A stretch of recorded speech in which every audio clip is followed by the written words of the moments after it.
Hey guys, it's TheFrXion here, Second Tank 1-2, however you want to call me, I don't really care. Welcome back to World Tanks, where we are today playing the AMX M449. And I have to apologize in advance. Some of my decisions in this game are, I would not call them the best decisions I've made while playing this game. I'm still a bit rusty from not having played World of Tanks in, for about 4 months. And this setup, or this matchup right here, is certainly not looking very nice for us. They have 3 ELC even 90s, so that thing must be on sale right now.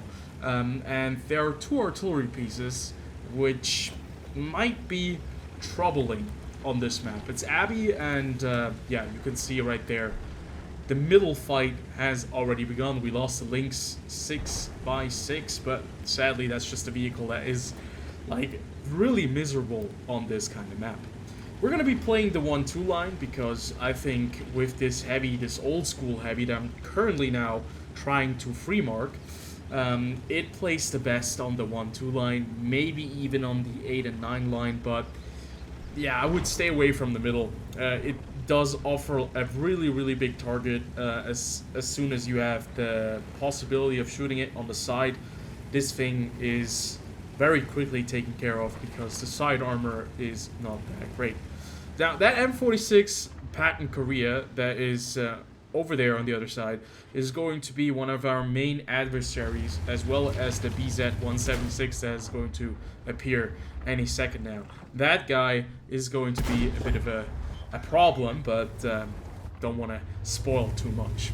Now, whenever you're playing Abbey, you certainly want to have some tanks in the middle, and you do not want to be too aggressive in the middle when you can see that there are like 4 or 5 tanks sitting like in the entrance to the monastery. You just want to keep them lit up, and you do not want to get shot too often because yeah, you have to contest that position, because if you lose the middle, they can come around, they can kill off artillery, but if you are too aggressive against several tanks, you're gonna end up in a whole world of pain. And as you can see, the M41 Walker Bulldog and the T44 are doing a pretty good job at the moment, even though the T44 is pretty low, and so is the M41 Walker Bulldog.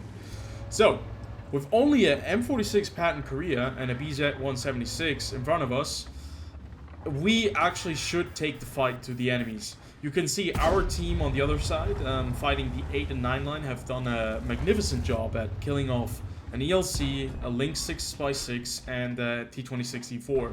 But right now, they have kind of gotten stuck in that engagement. And you can see I'm a bit negative in this situation. I'm very passive because, unfortunately, the BZ-176 is one of the strongest Tier 8 premium tanks in the game, or one of the strongest Tier 8 vehicles in the game, and I do not want to be an early victim of the BZ-176. But you can see this player is not very confident in the ability to hold the 1-2 line, and he's falling back because the M46 patent Korea has abandoned the flank as well. So now we are able to move in. And as you can see, it's a very awkward kind of engagement right now because we have an enemy ELC even 90 that is gobbling up our artillery because the middle was just not tight enough, and it took us way too long to actually push this BZ-176, even though only about 4 minutes have passed in this game. Now we're trying to push the enemy base. It kind of looks evenly matched at the moment, but they still have an IC-152K, they still have artillery right here, and we're gonna get our first shot of damage in this game, and it's against the M4043, and there is the Lorraine 155. Now, one thing that I always like about this tank, why I always come back to the AMX M449, it's just this very nice and reliable 100mm gun that you also kind of have you probably have the same or a very similar one on the Lorraine 40T, and these guns are just really reliable, especially at Tier 8, and they're going to do the job. They have decent enough alpha damage with 300 average damage, but they have more than enough penetration to make up the let's say about the 30 or 40 alpha damage you are missing in comparison to other 105mm guns.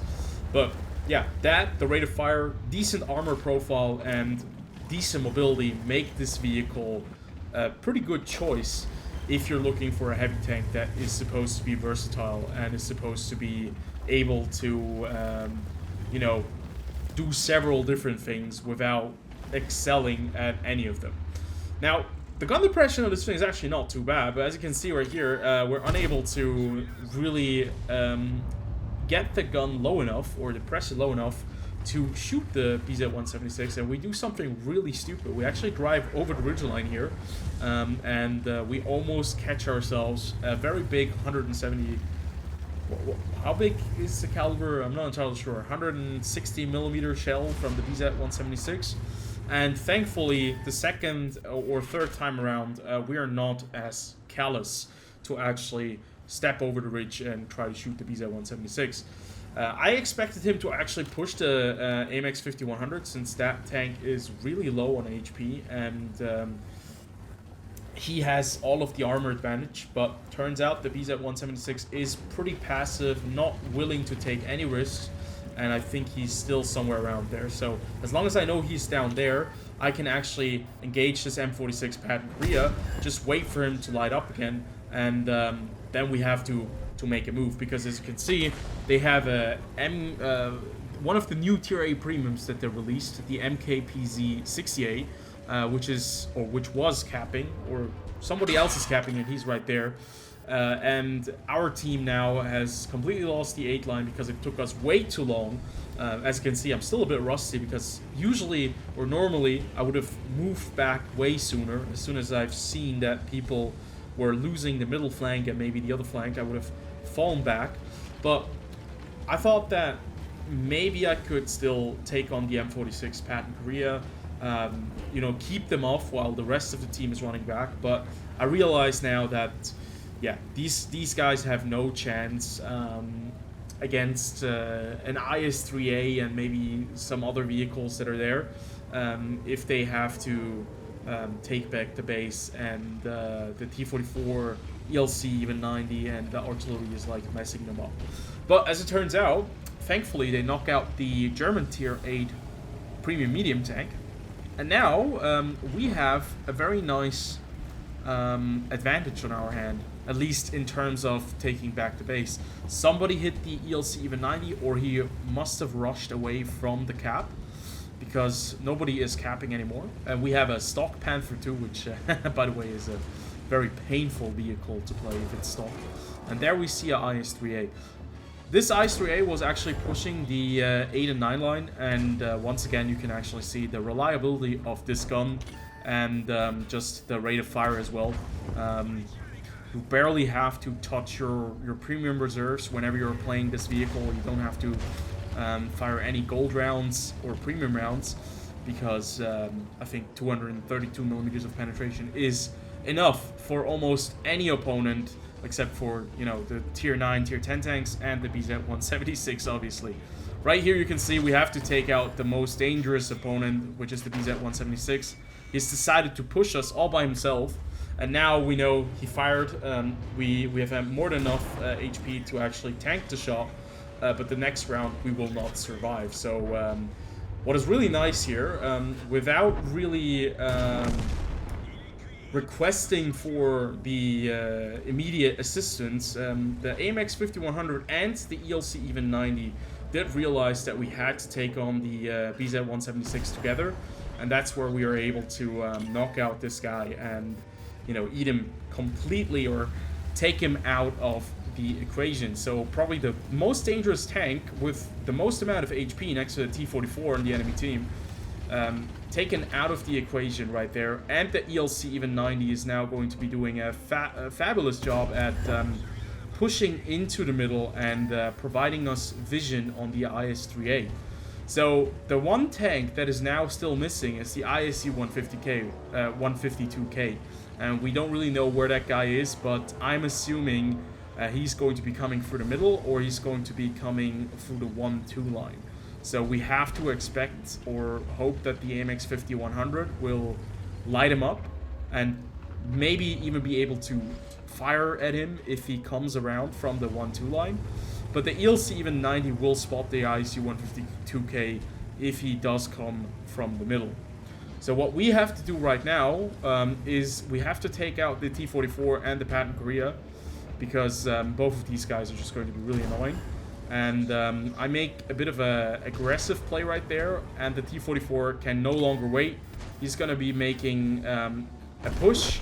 We're going to take him out of the game. And now we only have 4 more enemies to defeat. And this is really nice now, because the previous momentum where they actually had the advantage has shifted completely from them to us, because now we have the advantage on our hand. We know where the IS-3 is. We know that the ELC even 90 is somewhere. Our ELC even 90 does a great job by flanking the IS-3A and knocking them out. And I now realize that the right moment to strike on the M46 Patent Korea is right now, because we know where the ELC even 90 is. But we have to first take care of this guy before we engage the ELC even 90. Even though I do see him, I was kind of expecting the ELC even 90 to drive to me, so that the ELC even 90, the enemy ELCs, would actually follow him, so that I can shoot him when he comes out of the town. So right here we can see the M46 Patent Korea. Sadly for us, the AMX 5100 gets proxy spotted by the Patent Korea, and yeah, he knocks out our AMX 5100.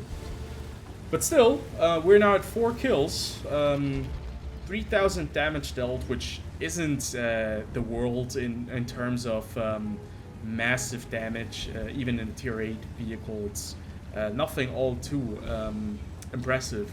But what is really impressive is that the enemy team has kind of completely thrown this game away. They have had a lot of different opportunities to actually capture our spawn without, you know, engaging in a fight, because we wouldn't have been able to actually engage all 3 of them in the cap.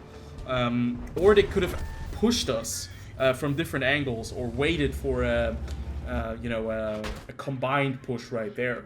In the end, the ELC even 90 comes out of the bushes right there. He runs right into me. 1 quick round finishes him off. I do get shot by artillery, so I know where the artillery is coming from. So I do ping the map, and now the ELC even 90 and we can finish this fight by getting the Lorraine 155-51. Now, one sad thing about this vehicle is that the high explosive shells are just not that great. 50 millimeters of penetration.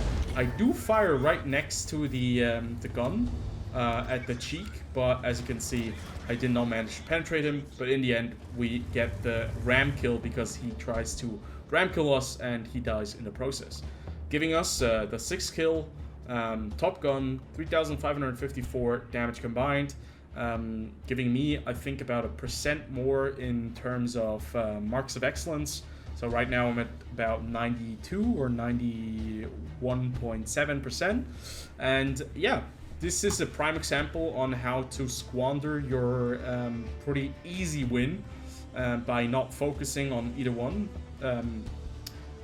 And either one of the factors is either destroying all of the enemies or capturing the base. So they did not have enough conviction. So yeah, AMX M4 49, pretty good vehicle.